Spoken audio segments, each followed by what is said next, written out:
This is the WJTS News. In tonight's news, Beeler Incorporated is closing Jasper Cash Saver Market in Chapter 11 bankruptcy protection. News from the Jasper City Council meeting from this week. Crane Commanding Officer talks about the importance of NWSC Crane to the area. Kurt Guxell is in with sports, and this weekend's Four Rivers Arts and Crafts Harvest Home Festival is the subject on WJTS Inform. All this and more tonight on the WJTS News.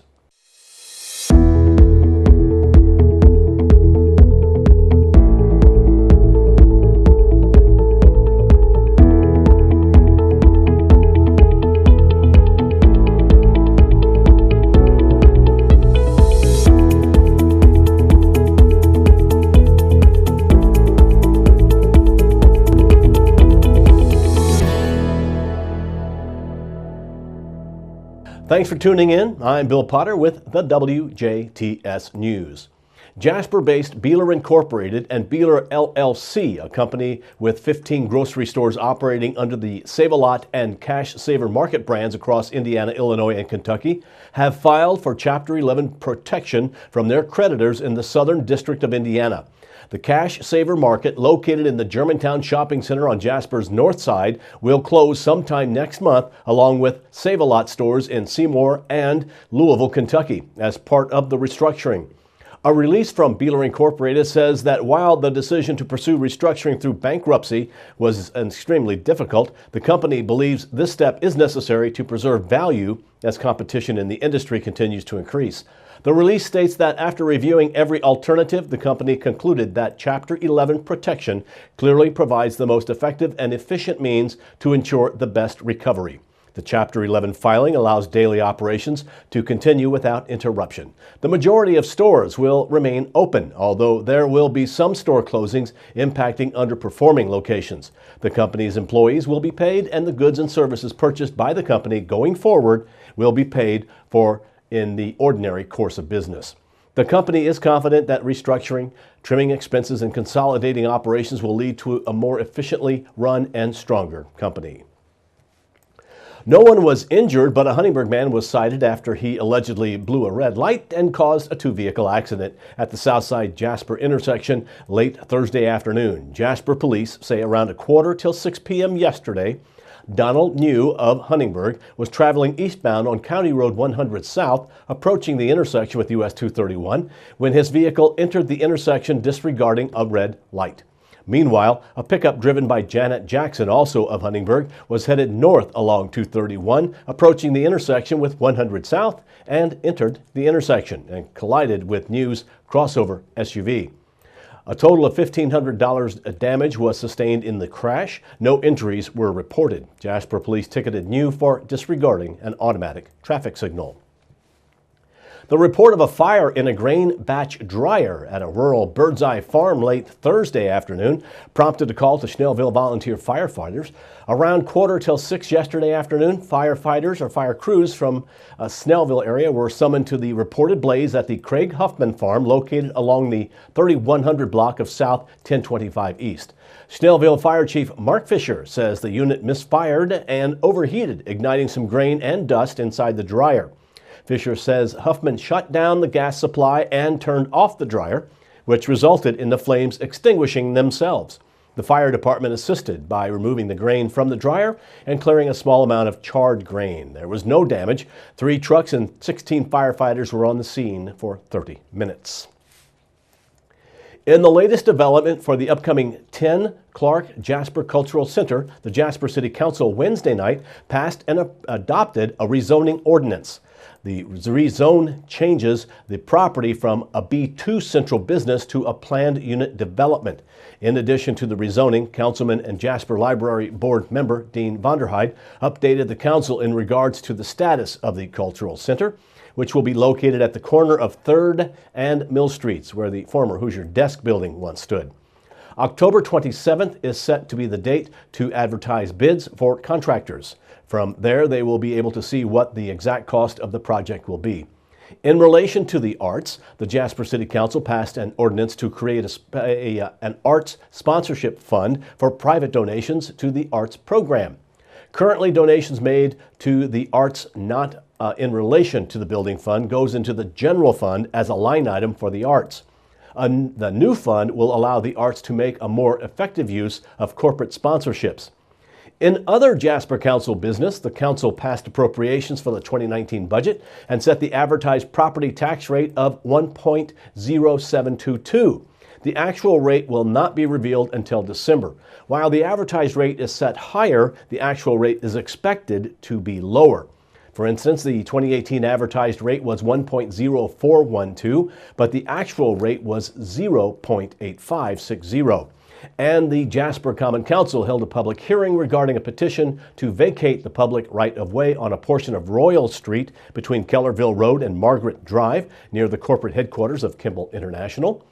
A representative from Kimball International said the company is currently in the middle of a project that aims to better utilize space and increase safety at the building site. The council then passed and adopted an ordinance allowing the vacation of the right-of-way. The city's Utility Service Board previously approved a favorable recommendation of the request this past Monday. As you know, the Jasper Chamber of Commerce held its annual meeting Wednesday at Clubhouse 61. This year's keynote speaker was NSWC Crane Commanding Officer Captain Mark Osterreich. Captain Osterreich assumed command of the Naval Surface Warfare Center Crane Division in July of 2017. He received his commission from the United States Naval Academy in May of 1991.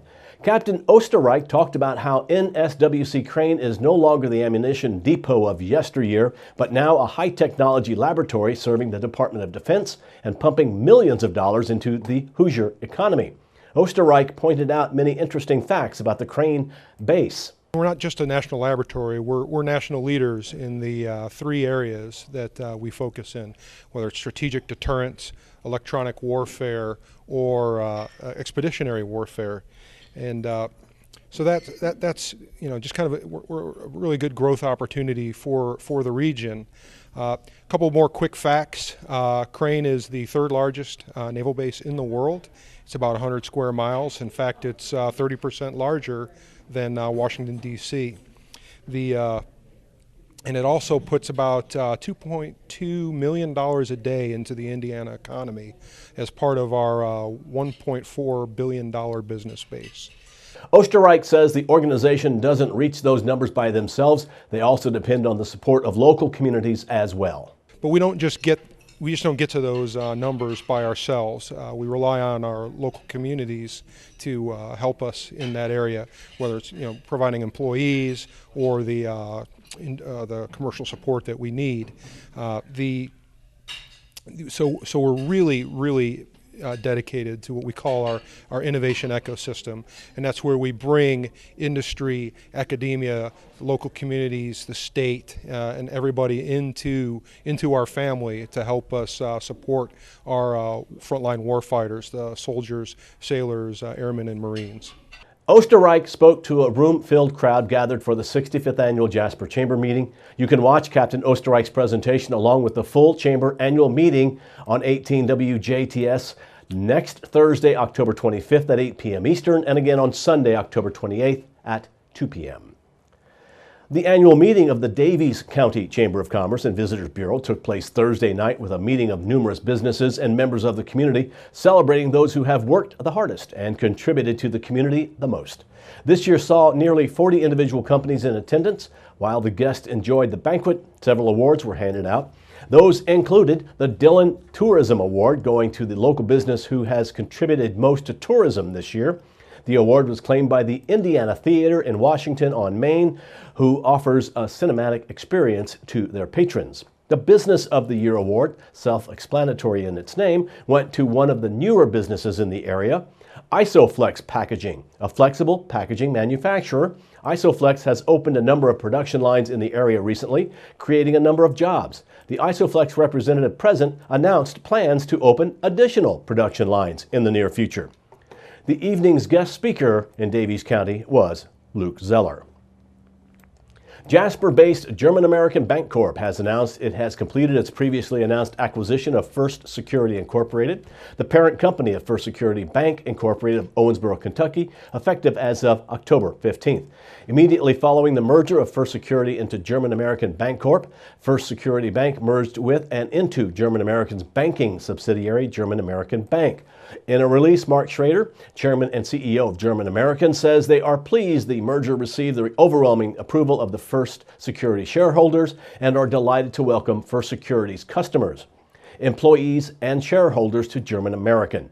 Schroeder says the merger with First Security represents a strategic opportunity for German-American to expand their community-focused, customer-centric business model into the vibrant Kentucky metropolitan markets of Owensboro, Bowling Green, and Lexington.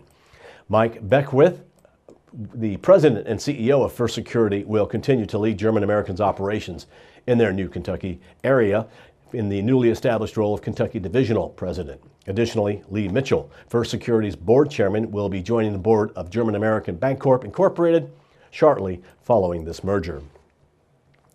Financial aid professionals will be available at Vincennes University's Vincennes and Jasper campuses during College Goal Sunday, October 28th at 2 p.m. Eastern Time. The Vincennes campus event will take place in the Shake Learning Resources Center and the Jasper campus in the Classroom building. College Goal Sunday offers assistance and advice to help college-bound students complete the free application for Federal Student Aid, or FAFSA. Most colleges and universities and vocational technical schools throughout the U.S. require students seeking federal financial aid, including grants and loans, to complete the FAFSA. The FAFSA must be received by the federal processor on or before April 15th to be considered on time for Indiana state grant funding. The Santa Claus Town Council is preparing a study into the town's wastewater rates to determine whether they should be raised, decreased, or remain roughly where they currently are. Once complete, the study will offer a detailed and updated look at the financial situation of the wastewater department. And the town could also seek a similar study for water services as well. These studies are being conducted with the aim of ensuring they remain up to date as possible so as to avoid missing any potential issues. The council reviewed quotes for rate studies from accounting firms Umba and Associates and London Whitty and Company, both of Indianapolis. The low bidder was London Whitty, which offered to conduct a wastewater rate study for $6,250. The Santa Claus Council is currently waiting for a recommendation from the town's water board before agreeing to a contract with London Whitty for a water rate study as well. But they voted to begin the wastewater study at a cost not to exceed $6,250. Council President John Bowen says this is important for the town to routinely update these studies so drastic changes would not have to be made on short notice. He added the council has no expectation or desire in the study's outcome, noting that rates could decrease or increase depending on need. Santa Claus Clerk Treasurer Kelly Grolick reported that September property inspections totaled 43, including 3 new homes. She noted that October was likely to see similar growth. The council also authorized the police department to donate surplus furniture to local nonprofits. These will be replaced by new stock donated by Kimball International. The town's official Halloween trick-or-treat hours in Santa Claus will be 5 to 8 p.m. Wednesday, October 31st. That's Central Time. There will also be a special trick-or-treat event along Yellig Trail from 2:30 to 4 p.m. Central Time Sunday, October 28th. Now please stay tuned. Weather, sports, and inform are still to come on 18 WJTS News.